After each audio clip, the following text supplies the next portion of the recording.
بسم اللہ الرحمن الرحیم الحمدللہ رب العالمین والصلاة والسلام علی خاتم النبیین۔ ناظرین محترم السلام علیکم ورحمۃ اللہ وبرکاتہ۔ پروگرام سیرت النبی صلی اللہ علیہ وآلہ وسلم میں آپ کا خیر مقدم ہے۔ یہ پچھلے پروگرام کی کنٹینیوشن ہے۔ اگر آپ کو یاد آ رہا ہے تو پچھلا پروگرام جو ہو رہا تھا اس میں سیرت النبی کے حوالے سے جو بات چیت جاری تھی اس پر آج ہم مزید گفتگو کریں گے۔ میرے ساتھ تشریف فرما ہے جناب شجاع الدین شیخ اور میں آپ کا میزبان ڈاکٹر محمود غزنوی۔ سلسلہ یہ جاری تھا کہ جناب ہم اس بات کی فکر میں الجھتے رہتے ہیں اور پوری زندگی تج دیتے ہیں، کھپا دیتے ہیں، آخر وقت تک یعنی ہمارے پیر قبر تک پہنچ جاتے ہیں اور ہم اولاد کے لیے، گھر بار کے لیے، اس کے لیے کماتے رہتے ہیں اور فکر میں رہتے ہیں میرے بعد میرے بچوں کا کیا ہوگا۔ تو شجاع صاحب کہہ رہے تھے وہ سب کچھ یہی پتہ نہیں کہ بچوں کا تو جو ہوگا سو ہوگا، میرے بعد میرا کیا ہوگا۔ اس پہ کبھی ہم نہیں سوچتے کہ یہ جو کچھ کما کے میں جا رہا ہوں اور آپ نے اور ہم نے دیکھا ہے اور دیکھ رہے ہیں مستقل، ایسا نہیں ہے کہ اس میرے تجربات میں، آپ کے تجربات میں، دن رات ہمارے قرب و جوار میں یہ تماشے ہو رہے ہیں کہ مال و دولت اتنا کمایا ہے، جائیدادیں ہیں، کاروبار ہیں، فیکٹریاں ہیں، دکانیں ہیں، اولادیں لڑتی پھر رہی ہیں، بٹوارے ہو رہے ہیں، سمجھے سب کچھ تتر بتر ہو رہا ہے، کھینچا چانی ہو رہی ہے، ہاتھ دست و گریباں ہو رہے ہیں ایک دوسرے سے۔ تو کیا ان سب چیزوں کا ہمیں اجر ملے گا؟ ہم نے جس طرح کما کے اپنی اولادوں کے لیے، ہاں اگر اولاد کو ہم نے ایسے نیک بنا دیا ہوتا کہ ہم یہ کہہ کے مر رہے ہوتے کہ جو رب مجھے دینے والا ہے اگر میری اولاد نیک اور صالح ہے میرا رب ان کا کفیل ہے۔ اس نے کہا ہمارا کفیل تو رب ہی ہے، پروردگار۔ تو اس حوالے سے پچھلا پروگرام ہو رہا تھا، شجاع صاحب کی طرف چل کے ریکیپ لیتے ہیں اور پھر آگے کی طرف چلتے ہیں۔ السلام علیکم۔ وعلیکم السلام ورحمۃ اللہ وبرکاتہ۔ کیسے مزاج؟ الحمدللہ رب العالمین، آپ خیریت سے ہیں؟ الحمدللہ، اللہ کا شکر ہے۔ مال و دولت، عزت، شہرت، لمبی لمبی گاڑیاں، سوشل اسٹیٹس، مطمع نظر یہ ہے، اور اس کے لیے ہم جائز و ناجائز کی تمام حدود، ہدیے کے حدود اللہ تک کراس کر کے آگے جا چکے ہیں۔ اللہ ہمیں اپنی ایمان میں رکھے۔ بسم اللہ الرحمن الرحیم۔ اللہم صلی علی محمد وعلی آل محمد وبارک وسلم۔ رب اشرح لی صدری ویسر لی امری واحلل عقدۃ من لسانی یفقہوا قولی واجعل لی وزیرا من اہلی، آمین یا رب العالمین۔ گزشتہ پروگرام میں اسی تعلق سے کلام ہو رہا تھا۔ اللہ تعالیٰ نے انسانوں کو جو زمین پر بھیجا اپنی عبادت کے لیے، اور دعا کے تعلق سے بھی کلام ہوا تھا، اور پچھلی مرتبہ صبر کے تعلق سے بھی ریکیپ ہوا تھا۔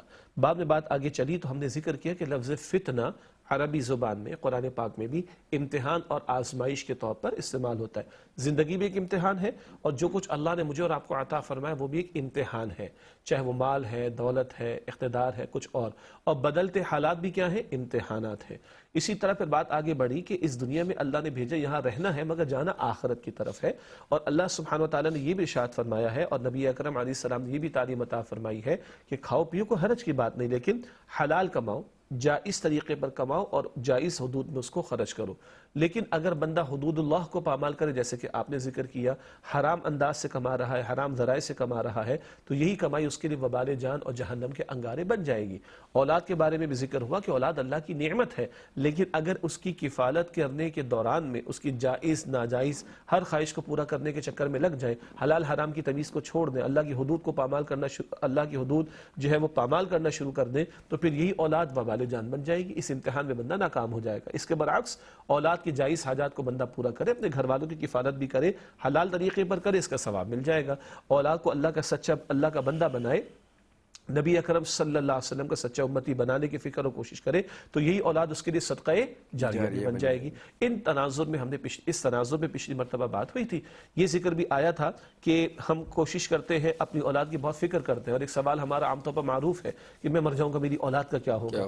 تو ہم نے اس پر توجہ دلانے کی کوشش کی، بھائی میرے مر جانے کے بعد میرا کیا ہوگا یہ بھی تو غور کرو، اور جب میری اولاد مر جائے گی تو اس کا کیا بنے گا؟ ہمارا اصل مسئلہ ادھر کا نہیں، ہمارا اصل مسئلہ ادھر کا ہے۔ دنیا آخرت کی کھیتی ہے، معروف جملہ ہے کہ یہاں بہتر اعمال کر کے اپنی آخرت کو بہتر بنایا جائے، اس کے لیے اللہ تعالیٰ نے بھیجا۔ اور پھر یہ ذکر بھی آیا کہ ایک مچھر کے پر کے برابر بھی اللہ تعالیٰ کی نگاہوں میں دنیا کی حیثیت نہیں، حدیث مبارک کے مطابق۔ اور پھر یہ ذکر بھی آیا کہ عقل مند کون ہے؟ جو اپنے نفس کو قابو میں رکھے، بندہ بن کر رہے اور عمل کرے آخرت کی زندگی کے لیے جو موت کے بعد آنے والی ہے۔ یہ وہ نقطہ ہے جس کا ہر نماز کی ہر رکعت میں سورۃ الفاتحہ میں اقرار کرایا جاتا ہے مالک یوم الدین، اللہ تعالیٰ بدلے کے دن کا مالک ہے. اور ہمارے اعمال پر، ہمارے معمولات پر سب سے زیادہ جو ایمان، سب سے زیادہ جو عقیدہ اثر انداز ہوتا ہے وہ آخرت کا. آپ نے بھی پچھلے مرتبہ پروگرام میں یہ بات کہی تھی، اگر آخرت سامنے نہ ہو تو مسائل پیدا ہوتے ہیں، اور اگر آخرت سامنے ہو تو اعمال کی اصلاح ہوتی ہے، معاملات کی اصلاح ہوتی ہے، اور بندے کا رخ زندگی صحیح ہو جاتا ہے. اور آخر میں ہم نے اس حدیث مبارک کا پیش کرنے کا معاملہ کیا کہ جس میں کل کے اہم ترین سوالات کا ذکر ہے: زندگی کہاں لگائی، جوانی کہاں بتائی، مال کہاں سے کمایا، مال کہاں خرچ کیا، اور جو علم حاصل کیا اس پر کتنا عمل کیا. یہ میری آپ کی زندگی کے اہم ترین سوال ایک حدیث مبارک کے مطابق. اور یہی سوالات ہیں جن پر ہمیں غور و فکر کرنا چاہیے، جس پہ ہم غور نہیں کرتے. اچھا، یہ جو پروگرام میں ہم اس طرح کی باتیں کرتے ہیں تو اصل میں اس میں جو اصل پہلو ہوتا ہے وہ اپنی اصلاح بھی ہوتا ہے. اس لیے کہ جو گفتگو ہم کر رہے ہوتے ہیں آپ کے درمیان بیٹھ کر، اس میں اپنی اصلاح کرنا اور اپنے آپ کو، تو آپ یہ نہ سمجھیے گا کہ یہ کوئی درس ہو رہا ہے یا کوئی تبلیغ ہو رہی ہے، یا یہ کہ جناب یہ ایک خطیبانہ گفتگو ہے جو آپ کے لیے جاری ہے. چونکہ پروگرام تو کرنا ہے تو کچھ نہ کچھ تو کہنا ہے. اس میں اپنی اصلاح کا پہلو، جب یہ گفتگو ہو رہی ہے تو بہت سے اندر سے کمزور پہلو ہمارے بھی سامنے آتے نکل کے کہ ہم جو کہہ رہے ہیں نا، ہم خود یہ نہیں کر رہے ہوتے، جس میں بھی شامل ہوں. کہ مجھے بہت احساس ہوتا ہے کہ یہ جو شجاع صاحب یہ جو بات کر رہے ہیں نا، یہ میرے اندر کم ہے، تو اپنی اصلاح کرتے رہنا چاہیے. اب یہ جو بات ہو رہی ہے کہ مال کمانا، اب آپ یہ نہ سمجھیے گا کہ صاحب یہ تو ہے نا، یہ تو مال پہ لعنت ہی بھیج دی ہے انہوں نے بالکل، اور یہ تو باقی ہو گئے کہ پیسہ نہیں کمانا اور بس ایسی زندگی، چٹائی پہ زندگی گزارنی ہے. یہ تو رسول اللہ کی سنت ہے، اگر یہ نصیب ہو جائے تو بڑی بات ہے. کبھی کبھی کرنا چاہیے، شوق میں یہ کام سنت سمجھ کے کرنا چاہیے. چٹائی بچھا کے لیٹ جانا چاہیے کہ میرے رسول اس پر لیٹے ہیں. کبھی کبھی ایسی سنتیں جن کے بارے میں ہم گفتگو صرف کرتے ہیں، کبھی کبھی ان پہ عمل کر کے بھی دیکھنا چاہیے، ثواب کی نیت سے یا حضور سے عقیدت کی نظر سے. لیکن مال کمانے کی ممانعت نہیں. اللہ نے تو کہا کہ زمین پر بکھر جاؤ، اللہ کا فضل ہے مال کمانا، اسے کماؤ. اور ایسا نہیں ہے، جو اعلیٰ ترین مسلمان اس دنیا کے تھے وہ اپنے زمانے میں کروڑ پتی تھے. آج تو بلینرز سے بھی زیادہ ہے نا کروڑ پتی. حضرت عثمان رضی اللہ تعالیٰ بالکل، اور دیگر صحابہ کرام مال، اور ہمارے جو ائمہ ہیں ان میں بھی تو مال کمانا جو ہے وہ منع نہیں ہے، اللہ کی نعمت ہے. جتنا کمایا جائے، کمانے کا طریقہ مختلف ہونا چاہیے. آپ کی بات بلند ہوتی ہے، میں اس کو تھوڑا اور ایڈ کرتا ہوں. بہرحال بھائی، ہمارے ساتھ بھی پیٹ لگا ہوا ہے، ہمارے بھی بچے ہیں، ان کی کفالت ہم نے بھی کرنی ہے، تو ہمارا بھی سورس آف انکم ہے، حلال ہے الحمدللہ، اور وہ بھی خدمت دین کے تعلق سے جڑا ہوا ہے. تو ہم جو بات کر رہے ہیں وہ آپ نے بجائے ارشاد فرمایا کہ کوئی مال کی مطلق مذمت ہو جائے تو پھر تو صحیح بات ہے، پھر تو مال ہونا نہیں چاہیے. اگر ہم یہ کہہ رہے ہیں، اور ہم یہ نہیں کہہ رہے، اللہ کی نعمت ہے. بلکہ دلچسپ بات ہے نا، زکوٰۃ کا حکم ہے. حضور علیہ السلام نے تو اس سطح پر زندگی بسر فرمائی کہ بس سوچ ہی سکتے نا، تب نمونہ ہے نا ہمارے لیے. لیکن زکوٰۃ ادا کب ہوگی؟ جب مال ہوگا. وراثت کے احکامات ہے نا، وراثت تقسیم ہونی چاہیے، ہوگی تو تقسیم ہوگی، مال ہوگا تو تقسیم ہوگی. تو اس کا تو کوئی مسئلہ ہے ہی نہیں. اور سچی بات ہے، مال کماؤ، اس کا واز کہنے کی ضرورت نہیں ہے. ہر آدمی کما رہا ہے.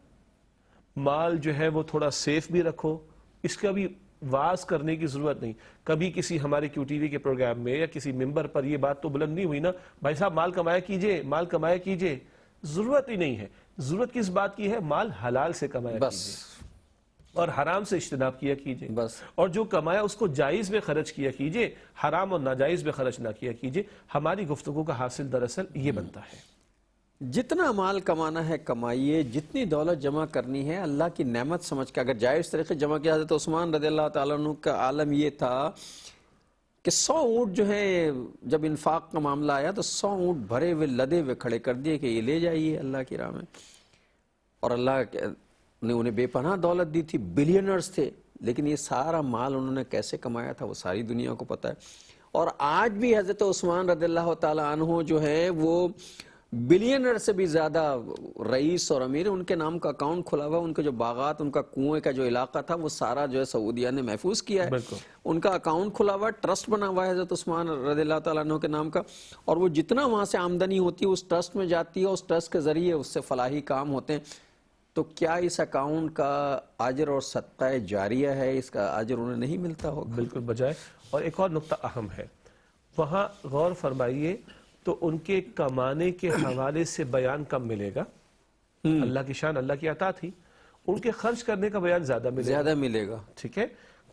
کمایا کیسے یہ نہیں پتا، خرچ کیسے کیا یہ سب کو پتا۔ تجارت تھی، لیکن اس تجارت کی تفصیل کا بیان کم ملے گا، اس کے خرچ کا بیان زیادہ ملے گا۔ تو توجہ طلب بات یہ ہے کہ سبحان اللہ، اللہ نے کیا ان کو ذوق و شوق عطا۔ عبد الرحمن بن عوف رضی اللہ عنہ، سیدنا عثمان غنی رضی اللہ عنہ، پھر تبوک کا موقع تو پورے گھر کا مال بھی صدیق اکبر لے آئے تھے رضی اللہ عنہ، آدھے گھر کا مال عمر فاروق بھی لے آئے تھے رضی اللہ تعالی عنہ۔ لیکن نقطہ یہ بھی سمجھنے کی ضرورت ہے کہ ان حضرات کو آنے کے مقابلے میں جو راہ خدا میں جا رہا ہے اس پر زیادہ خوشی ہوتی تھی، اس کا زیادہ ذوق و شوق تھا۔ تو یہ اگر لینا ہے ان صحابہ کرام سے جو مالی اعتبار سے مضبوط بھی تھے، تو یہ دیکھا جائے کہ ان کو خرچ کرنے کی فکر اور رائے خدا میں خرچ کرنے کی فکر اور ہر پکار پر لبیک کہنے کی فکر کتنی تھی، اس ایسپیکٹ کو زیادہ بیان کیا گیا ہے اور اس ایسپیکٹ کو لینا بھی چاہیے۔ اور جو ان کے کمائی کا ذریعہ تھا وہ بیان میں ہے، تجارت کرتے تھے، اس کا بیان میرا خیال ہے کہ کم ملے گا اور خرچ کرنے کا بیان آپ کو زیادہ ملے گا۔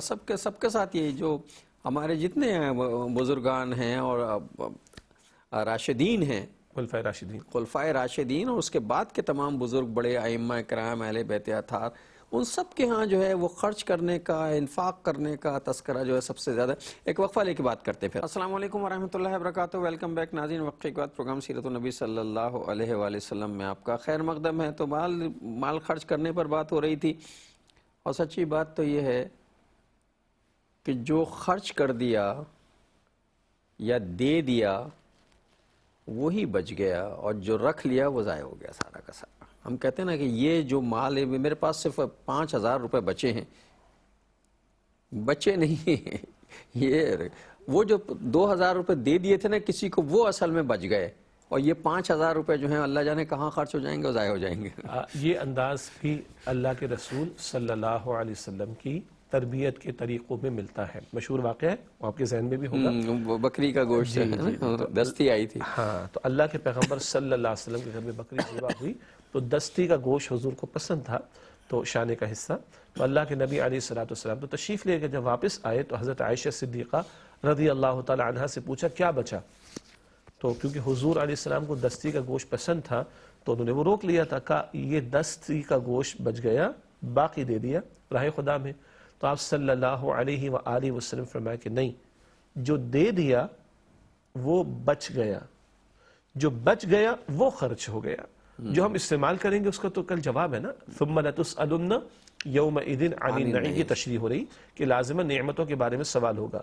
جو دے دیا راہ خدا میں گیا، اصل تو وہ ہے جو بچا، اور جو بچا ہے یہ بچا نہیں ہے، یہ خرچ ہو گیا جو ہم استعمال کریں گے۔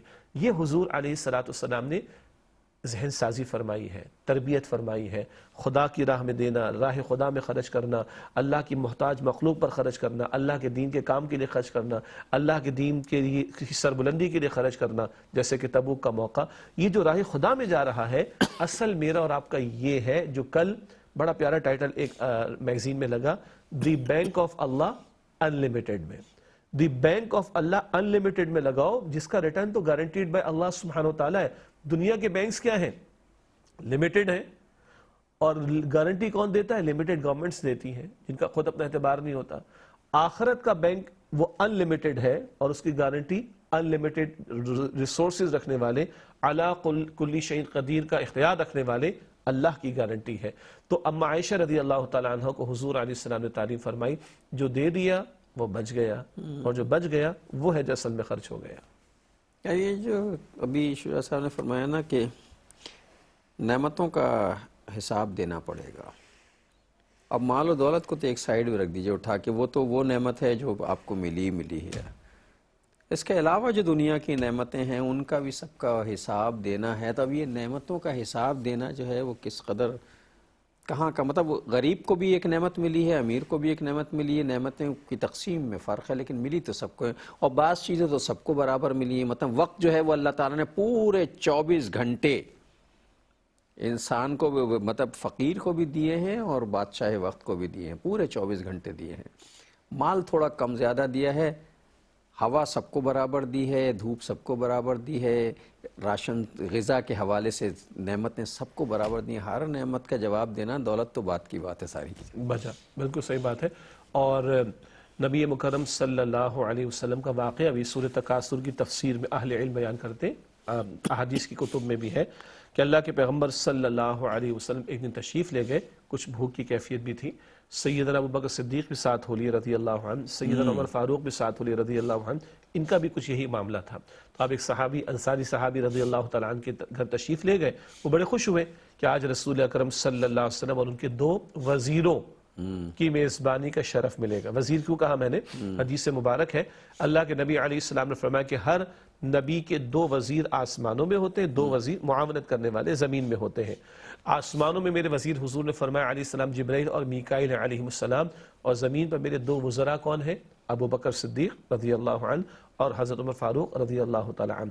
اسی طرح ایک روایت میں ذکر آتا ہے کہ ایک مرتبہ دائیں طرف صدیق اکبر تھے، بائیں طرف عمر فاروق تھے رضی اللہ تعالی عنہما، حضور فرمایا قیامت میں اسی طرح اٹھائے جائیں گے۔ تو وہ صحابی بڑے خوش ہوئے کہ آج حضور علیہ السلام اور آپ کے 2 پیارے صحابہ جو کہ وزیر ہیں آپ کے، ان کی میزبانی کا شرف ملے گا۔ بکری ذبح ہوئی، گوشت تیار ہوا، روٹی پیش ہوئی، کھجور پیش ہوئی، پانی پیش ہوا۔ ہم تو ان چیزوں کو بڑا لائٹ لیتے نا، بکری کا گوشت ہے، ٹھیک ہے آج کل بکرے اور بکری کا گوشت خاصا مہنگا بھی ہے، لیکن چلے کوئی گائے کا کھا رہا ہے، کوئی بکری کا کھا رہا ہے، نعمت تو ہے اللہ کی۔ تو گوشت بھی ہے، روٹی بھی ہے، پانی بھی ہے، کھجور بھی ہے، اور آپ صلی اللہ علیہ وسلم کے آنکھوں میں آنسو بھی ہے، اور آپ نے فرمایا کہ اس روٹی کے بارے میں، اس گوشت کے بارے میں، اس کھجور کے بارے میں، اس پانی کے بارے میں سوال ہوگا۔ ثم لتسألن یومئذ عن النعیم، تم سے لازماً نعمتوں کے بارے میں سوال ہوگا۔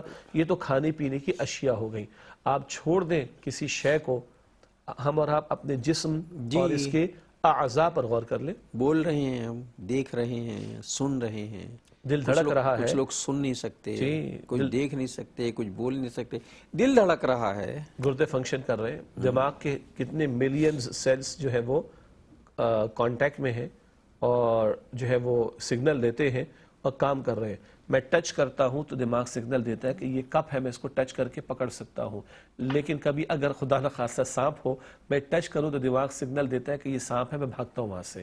یہ سگنل یہاں سے آتا ہے، ملینز آف سیلز یہاں پر موجود ہیں۔ بہرحال ہماری فیلڈ میڈیکل کی نہیں ہے، کوئی ڈاکٹر صاحب ہوں گے تو ایک ایک عضو کے بارے میں کتنا کھول کھول کر کبھی کریں گے شیوا صاحب، اس پر بھی بات کریں، میں اس پر بہت سی چیزیں میرے ذہن میں ہیں، انشاءاللہ کبھی موقع ملا تو اس پر فَبِأَيِّ آلَاءِ لائے ربکما تکذبان پر پروگرام کریں گے انشاءاللہ۔ انشاءاللہ تعالی۔ تو اللہ کے رسول علیہ السلام تو فرما رہے روٹی، کھجور، پانی اور گوشت کے بارے میں سوال ہوگا، اس جسم اور وجود کے بارے میں سوال نہیں ہوگا۔ پھر کتنی نعمتیں ایسی جن کا ہمیں تصور نہیں، ہوا کے اندر آکسیجن کی مقدار کتنی مناسب اللہ نے رکھی ہے، اس زمین کو اللہ نے سورج سے کتنے مناسب ڈسٹنس پر رکھا ہے، وغیرہ وغیرہ۔ یعنی اس کو کھولتے چلے جائیے تو بہت سی نعمتیں ایسی ہیں جو سبھی اللہ نے بغیر مانگے دی ہیں، ہمیں اس کا ادراک بھی نہیں ہے۔ اور ڈاکٹر صاحب اس سے بڑھ کر جو اللہ ان مادی نعمتوں کے بارے میں سوال کرے گا، کیا وہ اللہ روحانی نعمتوں کے بارے میں سوال نہیں کرے گا؟ کہ اللہ تعالیٰ نے ایمان کی دولت ہمیں عطا نہیں فرمائی؟ کہ اللہ تعالیٰ نے قرآن پاک جیسی عظیم نعمت عطا نہیں فرمائی؟ اور کیا اس پہ احسان کا اعلان بھی کیا؟ جی، اور نبی مکرم صلی اللہ علیہ وسلم کی ذات بابرکات جیسی عظیم نعمت ہمیں عطا نہیں فرمائی؟ گنتے چلے جائیے تو جو اللہ مادی نعمتوں کے بارے میں پوچھے گا جو جسم سے متعلق ہے، تو جو اللہ روحانی نعمت عطا فرما رہا ہے ان کے بارے میں سوال نہیں ہوگا۔ آج شاید قدر نہیں ہے ہمیں، اپنے مسلمان ہونے کی شاید قدر نہیں، اپنے ایمان کی قدر نہیں ہے، قرآن پاک کی قدر نہیں ہے، نبی پاک علیہ السلام کی اسوہ حسنہ کی قدر نہیں۔ پوچھنی ہو تو ان ریورٹڈ مسلم سے پوچھیں، وہ نو مسلم جو غیر مسلم سے اسلام پر آئے اور مسلمان ہوئے، قرآن پاک کا مطالعہ کیا ہے، سیرت النبی صلی اللہ علیہ وسلم کا مطالعہ کیا ہے، اور پھر رو رو کر کہتے ہیں کہ اللہ تعالیٰ نے مرنے سے پہلے توفیق عطا فرما دی، ورنہ اللہ کو ہم کل کیا جواب دیتے؟ تو نعمت ہدایت اللہ تعالیٰ کی سب سے بڑی نعمت ہے، اس کا ادراک بھی کرنا چاہیے، اس کے بارے میں بھی کل سوال ہونا ہے۔ ہر چیز کے بارے میں، ہر نعمت کے بارے میں ہمیں اللہ کو جواب دینا ہے۔ نعمتوں کو ہم عللے تللے سے استعمال کر رہے ہوتے ہیں۔ آج ہمیں بڑا رونا ہے اس بات کا، مہنگائی بہت زیادہ ہے، یہ بالکل ہے، زندگی تنگ ہوئی جا رہی ہے، سب کچھ ہے، لیکن کبھی کبھی ذرا ان سب چیزوں سے ہٹ کے بھی سوچنا چاہیے۔ مہنگائی بہت زیادہ ہے، مصیبتیں جو ہیں وہ بہت آ رہی ہیں، تنگیاں بہت ہیں، ٹینشنیں بہت ہیں زندگی میں، کوئی سبب تو ہوگا اس کا، یہ ظاہری اسباب سے ہٹ کر بھی تو کوئی بات ہوگی۔ میرا خیال ہے کہ رزق کی تنگی اور مہنگائی اس وجہ سے شاید زیادہ ہے کہ ہم نے اللہ کے دیے ہوئے رزق کی قدر نہیں کی۔ ڈسٹ بن میں جو ہے وہ بریانی کی پوری تھیلیاں پڑی ہوئی ہوتی ہیں، جو کھانا جو بچ جاتا ہے وہ ڈسٹ بن میں پڑا ہوا ہوتا ہے، روٹیاں جو ہیں وہ ضائع ہو رہی ہوتی ہیں، لوگ ایک روٹی کھاتے ہیں اور ایک روٹی اٹھا کے جو ہے ڈسٹ بن میں ڈال دیتے ہیں، حالانکہ وہ روٹی کسی غریب کو دی جا سکتی ہے، بھوکے کو نہیں دی جا سکتی، کم از کم اسے رکھ کے اگلے وقت خود کھایا جا سکتا ہے۔ تو اگر اللہ کے رزق کی ہم توہین کریں گے، اللہ کے رزق کی ناقدری کریں گے تو بھائی تنگی تو ہوگی نا، پھر یہ معاملات تو ہوں گے ہمارے ساتھ۔ قرآن حکیم میں مشہور آیت ہے سورہ ابراہیم کی آیت نمبر 7، لَإِن شَكَرْتُمْ لَأَزِيدَنَّكُمْ، اگر شکر ادا کرو گے اللہ تعالیٰ فرماتا مزید تمہیں عطا کروں گا۔ نقطہ کیا ہے؟ جو ملا اس کی قدر کرو، دل سے بھی شکر کے اعتراف کرو اللہ کی عطا، زبان سے بھی شکر، اور اللہ کی نعمت کا ایک شکرانہ یہ بھی ہے کہ اللہ کی عطا کردہ اس وجود کو فرم برداری میں اختیار کرے، نافرمانی میں اختیار نہ کرے، اور اللہ کی دی ہوئی نعمتوں سے فائدہ اٹھائیں لیکن نافرمانی میں استعمال نہ کریں۔ تو ایک تو ہے کہ جو ملا اس پہ شکر کرو، تو اللہ فرماتا ہے لَأَزِيدَنَّكُمْ، مزید نعمت عطا کروں گا۔ وَلَئِن كَفَرْتُمْ، اور اگر تم نے ناشکری کی، إِنَّ عَذَابِي لَشَدِيدٌ، تو اللہ فرماتا ہے میرا عذاب بھی بڑا شدید ہوگا۔ تو یہ جو ناشکری کے کچھ رویے آپ نے بیان کیے جو ہمارے معروف ہو رہے ہیں کہ ہم قدر نہیں کرتے، تو اس پر اللہ کا عذاب پکڑ آتی ہے۔ اور پچھلی قوموں کے واقعات میں بات واضح، یہود کے جرائم کے ذیل میں، یہود کے جرائم کی وجہ سے، ناشکری کی وجہ سے اللہ نے حلال چیزیں ان پر روک دی تھی، حرام کر دی تھی۔ تو ایک ہے حرام کر دیا جانا کسی کے شریعت میں کسی شے کو جو کہ پہلے حلال تھی، ایک ہے اللہ تعالیٰ نعمتوں کو روک لے۔ ہمارے ملک میں جو کہ زرعی ملک ہے، گندم کے لالے نہیں پڑ جاتے، کسی چیز کی کمی نہیں الحمدللہ، نہ ہمارے ملک میں پانی کی کمی ہے، اللہ کے فضل سے بے پناہ ہمارے پاس پانی کے ذخائر ہی نہیں تھا، پہاڑ ڈھکے ہوئے، ہمارے گلیشیئر پڑے ہوئے ہیں۔ ہمارے ہاں اناج کی کوئی کمی نہیں ہے الحمدللہ، ہمارے معدنیات کی کوئی کمی نہیں ہے، ہمارے ہاں زمین میں کوئلے کی، گیس کی، پیٹرول کی، کسی چیز کی کمی، ہمارے ہاں کمی ہے تو نیتوں کے اخلاص کی کمی ہے۔ جی، تو بات ہی بالکل بجا ہے، اور بات یہ چلی تھی کہ ناشکری کرو گے تو اللہ کا عذاب اللہ فرماتا ہے بڑا شدید ہوگا۔ تو آج جو ہم معاشرے میں دیکھ رہے ہیں، مجھے دو جملے یاد آ رہے تھے جب آپ یہ ناشکری والے رویوں کا تذکرہ فرما رہے تھے۔ ایک، کسی نے بڑا خوبصورت ہیڈنگ لگائی کہ آپ کا 2.5% کسی کا 100% ہوتا ہے۔ ایگزیکٹلی، ہم میں سے جو لوگ صاحب نصاب ہیں، اللہ ہم سب کو توفیق دے، جب وہ 2.5% زکوٰۃ نکالتے ہیں، ہمارے لیے وہ 2.5% ہوتا ہے، کسی کے لیے وہ 100% ہوتا ہے۔ اس کے پاس تو وہ بھی نہیں ہے۔ جی، ایک وقفہ لیں، بالکل بالکل، ایک وقفہ لیتے ہیں ناظرین، پھر اس سے بات کرتے ہیں کہ 2.5% کیوں دینا ضروری ہو گیا ہے۔ السلام علیکم ورحمۃ اللہ وبرکاتہ، ویلکم بیک ناظرین۔ وقفے کے بعد پروگرام سیرت النبی صلی اللہ علیہ وآلہ وسلم میں آپ کا خیر مقدم ہے۔ بات یہ ہو رہی تھی کہ آپ کا جو 2.5% ہے وہ کسی کا 100% ہے، اور 2.5% دینا کیوں ضروری ہو گیا ہے؟ اس لیے کہ آپ جو 2.5% دے رہے ہیں وہ کسی آدمی کی خوشیوں میں بھی اضافہ کر رہا ہے، پیٹ بھی بھر رہا ہے، اس کے گزر اوقات بھی کرا رہا ہے۔ جی، تو ہمارا 2.5% کسی کا کیا بنا؟ 100%۔ ایک دفعہ ایک امیج واٹس ایپ پر شیئر ہوا سوشل میڈیا پر، ایک پلیٹ تھی اور اس میں کچھ کارنرز کے اوپر کچھ شیڈڈ سا تھا۔ اس کو کہا اس کو اگر ایکسپینڈ کر کے دیکھیں، ذرا پکچر کو بڑا کر کے دیکھیں۔ میں نے جب دیکھا، پکچر کو بڑا کر کے دیکھا گیا تو خالی پلیٹ میں چند ذرے تھے اور چاروں طرف چھوٹی چھوٹی تصویریں اللہ اکبر لوگوں کی بنی ہوئی تھی، جو ہاتھ پھیلائے ہوئے کھڑے ہوئے، جو نگاہوں سے دیکھ رہے ہیں کہ کچھ ہمیں مل جائے۔ تو جیسے 100% میں سے 2.5% زکوٰۃ ہے، ہمارا 2.5% کسی کے لیے کیا بنتا ہے؟ 100%۔ اسی لیے شاید ہمارا بچا ہوا کسی کا پورا بنتا ہے، اور ایسے گھرانے اب بھی ہیں الحمدللہ۔ ہماری والدہ اللہ تعالیٰ ان کو حیات دے، ہم دیکھتے ہیں کہ گھر میں جب بنتا، ہم نے پہلے بھی بات شیئر کی تھی نعمت کے شکرانے کے طور پر، کیونکہ زیادہ بناتی ہیں، اور وہ جو گھروں میں کام کرنے کے لیے لوگ آتے ہیں، چاہے ہمارے گھر میں نہ تو محلے میں آتے ہوں، مگر ان کو پتہ ہے بھئی یہاں سے کچھ ہمیں مل جائے گا اللہ کی نعمت کے طور پر۔ یہ والدہ کی تربیت ہے۔ تو بعد میں سمجھ میں آئی کہ یہ جو تھوڑا زیادہ ہو جاتا ہے یا رات کو بچتا ہے تو وہ تھوڑی چھوٹی چھوٹی سی تھیلیاں بنا کے اس کو فریز کر دیتی ہے، یہ کل کسی کو کام آئے گا، اور جس کو کام آ رہا ہے اس کا وہ پورا ہوتا ہے۔ تو خدا را ڈسٹ بن میں نہ ڈالو، ڈسٹ بن میں پھینک دیتے ہیں۔ آج کل ہمارے ہاں جو ہے وہ کلچر ہے ہوٹلوں میں جا کے، ریسٹورانٹ میں جا کے کھانا کھانے کا۔ اللہ نے نعمت دی ہے، عزت و آبرو سے اگر کہیں کھا سکتے ہیں تو کھا لیجئے جا کر، لیکن مسئلہ یہ ہے کہ ہم 2 آدمی جاتے ہیں اور 3 آدمیوں کا کھانا منگواتے ہیں، اور کچھ لوگ تو شاید کہتے ہیں جی پارسل کر دو، گھر لے جائیں گے، لیکن کچھ لوگ جو ہیں ان کی ناک کا مسئلہ ہوتا ہے کہ ہم اس سے کہیں پارسل کر دو، انسلٹنگ، وہیں چھوڑ کے چلا، وہ اٹھا کے ڈسٹ بن میں ڈال دیتا ہے، پھینک جاتا ہے۔ اور اسی ریسٹورانٹ کے باہر شیشے پہ 2 غریب بچے کھڑے ہوئے حسرت سے تک رہے ہوتے ہیں کہ زندگی میں ہم نے تو یہ چیز دیکھی بھی نہیں، کھانا تو بڑی بات ہے، صرف دیکھتے ہیں، یہاں کھایا کبھی زندگی میں نہیں کھایا ہے۔ تو کبھی ایسا بھی ہو سکتا ہے کہ وہ پارسل کرا کے اس کو دے دیا جائے، اس کے گھر چلا اور جائے۔ کچھ لوگ کرتے ہیں، میں یعنی ظاہری بات ہے جہاں ہم ایک تبصرہ کر رہے ہیں، تجزیہ کر رہے ہیں جس میں منفی رویے معاشرے کے ہیں، وہاں مثبت پہلو بھی آتے ہیں۔ اچھا، ایک تو میں پرسنلی جانتا ہوں کہ کچھ لوگوں نے ایسے ریسٹورنٹس کو ایک توجہ دلائی کہ بھائی تم کم سے کم یہ گلاسز کے اوپر کوئی پیپر لگا دو، کم سے کم بچے تکتے ہوئے اندر تو نہ دیکھیں۔ ایک بات یہ جانے والے کھانے والے لوگوں نے توجہ دلائی۔ بہرحال آؤٹنگ کے معاملات، باہر کھانے کے معاملات، اس پر بھی ڈیبیٹ ہے، ہم اس پر ابھی بحث نہیں کر رہے، ٹھیک ہے، اپنی ذاتی رائے میں نہیں رکھ رہا کہ ہمارا رویہ کیا ہے، چھوڑ دیں اس کو، لیکن کچھ نے کہا کہ کم سے کم پیپر لگا دو تاکہ بچے اس طرح نہ دیکھیں، نمبر 1۔ نمبر 2، بعض میں نے اچھے لوگوں کو دیکھا، بزرگ بھی ہیں ان میں اور ماشاءاللہ کھاتے پیتے لوگ بھی ہیں، اہل ثروت بھی ہیں، وہ آرڈر ہی تھوڑا زیادہ دیتے ہیں، مثلا 4 لوگوں کا کھانا ہے نا، وہ تھوڑا سا زیادہ آرڈر دیتے اور پھر اس کو تھوڑا سا پیک کروا لیتے ہیں، یا پہلے ہی پیک کرواتے، یا اگر جو 4 لوگوں کا آرڈر 4 ہی افراد کے لیے آرڈر آیا اس میں سے بچتا ہے الگ الگ پیک کروا، یہ نہیں کہ سارا کچھ جمع کر کے ایک ہی ڈبے میں، روٹی الگ ہوگی، کوئی اور آئٹم ہے وہ الگ ہوگا، اور پھر وہ انہی بچوں کے ہاتھوں میں جا رہا ہوتا ہے۔ تو کچھ تو احساس ہو کہ کم سے کم کسی کی ایک دن کی خوشی کا اگر میں اہتمام کر سکتا ہوں تو میں کر ڈالوں۔ ایک تفصیل طلب بات ہے، آج یہ جو بھیک مانگتے ہوئے لوگ نظر آ رہے ہیں، ان میں پروفیشنل بھی ہوں گے، اس میں ضرورت مند بھی ہوں گے، وہ باطل نظام جو امیر کو امیر سے امیر تر کرتا ہے، غریب سے غریب تر کرتا ہے، اس کے نتائج سامنے آتے ہیں۔ یہ ایک دن کی روٹی کا مسئلہ نہیں ہے، یہ ایک دن کی روٹی کا مسئلہ نہیں ہے، یہاں مانگنے والے ہاتھ کم ہونے چاہیے۔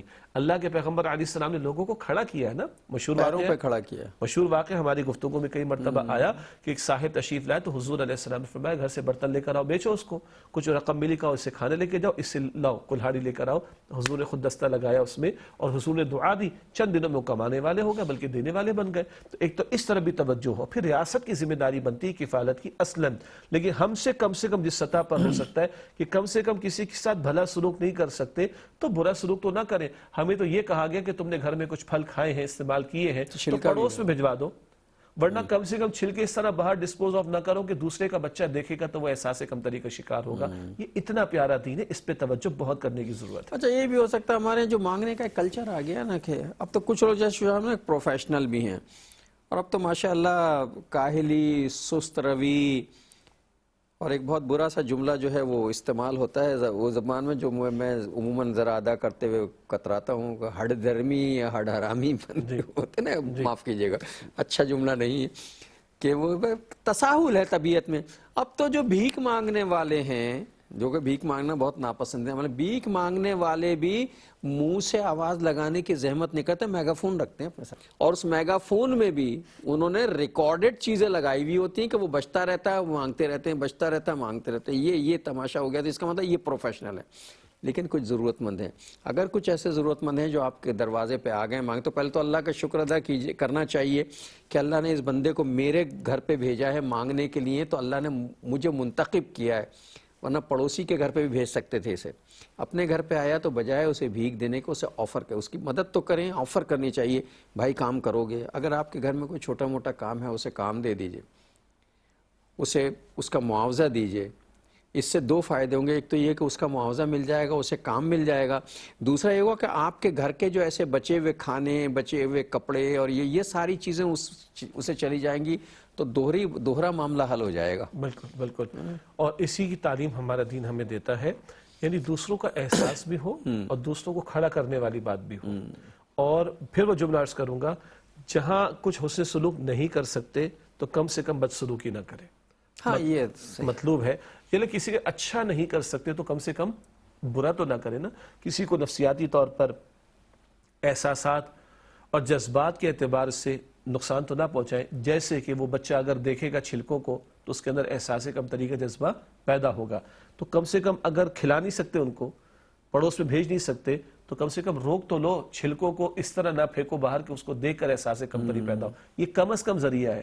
کم سے کم تقاضا خدمت کا کیا ہے کہ دوسروں کو تکلیف نہ پہنچائی جائے، اگلا مرحلہ ہوتا ہے کہ دوسروں کو نفع پہنچانے کی کوشش کی جائے۔ پھر حدیث مبارک میں آتا ہے کہ خیر الناس من ينفع الناس، لوگوں میں سے بہترین کون ہے؟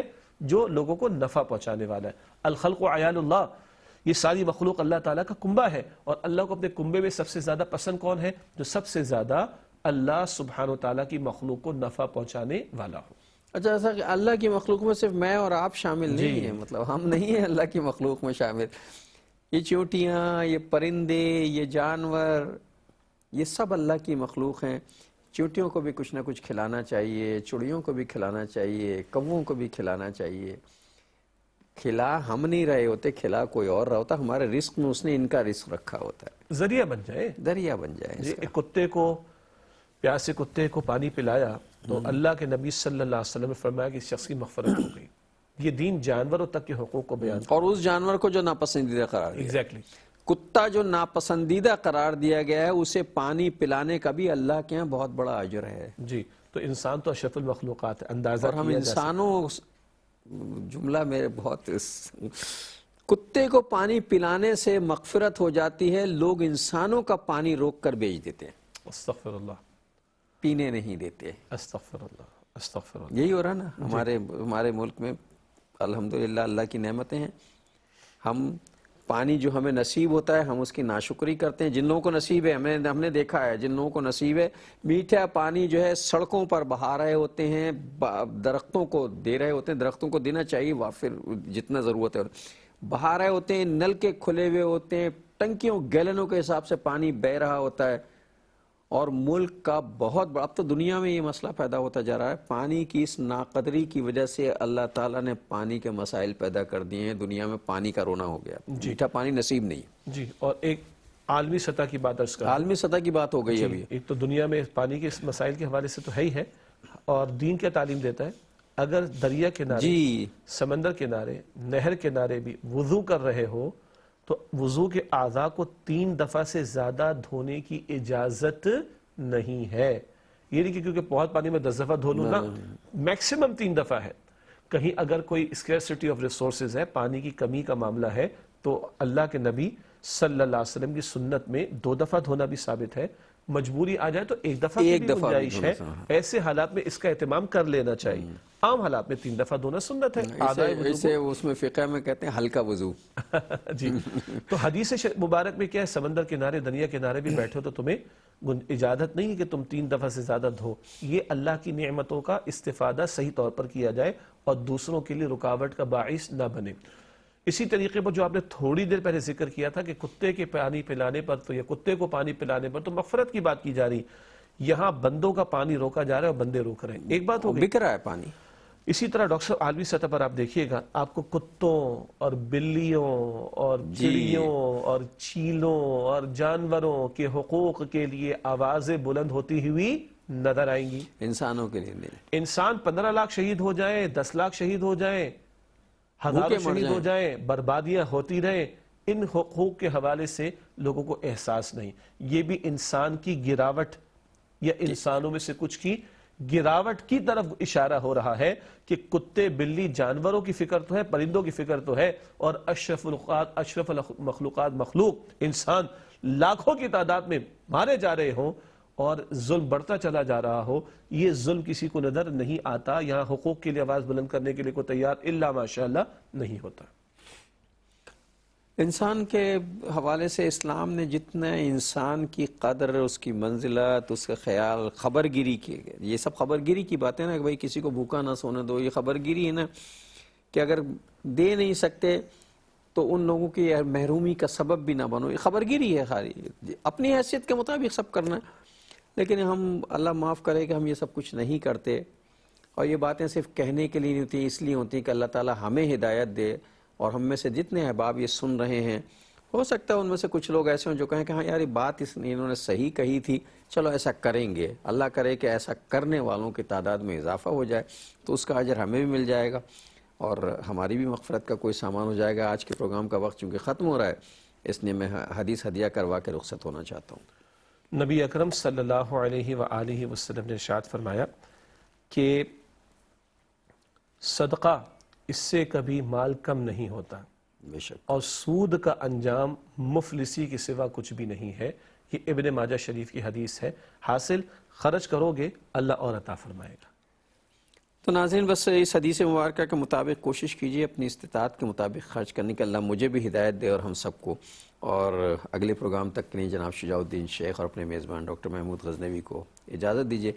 اللہ نگہبان، والسلام علیکم ورحمۃ اللہ وبرکاتہ.